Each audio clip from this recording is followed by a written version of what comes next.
This is the Lone Crater YouTube. We hope this video helps. You'll begin by confirming power and sensors. Make sure your watch is snug so heart rate and SpO2 readings stabilize.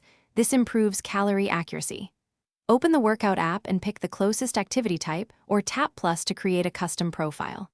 Once done, set a concrete goal, time, calories, distance, or select open goal to let the watch auto-detect effort.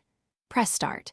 You'll hear haptic feedback. That confirms tracking began, and your metrics are logging in real time. Once underway, monitor the right metrics for your goal. Heart rate zones for intensity, pace for runs, cadence for cycling. Swipe or customize the metrics screen in the watch app so you see what matters at a glance. Use the action button or tap the lap control to mark intervals and splits. This keeps data segmented for post-workout analysis.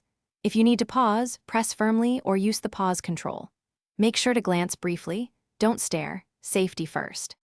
You'll end the session by swiping and tapping end, then save so data syncs to the fitness app. Review your summary, total calories, duration, average heart rate, and any VO2 estimate shifts. These show training effect. If numbers look off, first check fit and skin contact, then restart sensors by toggling wrist detection or rebooting the watch. If problems persist, update Watch OS and resync with your iPhone. That usually fixes drift and restores accurate tracking. Thanks for watching. Consider subscribing if we helped you.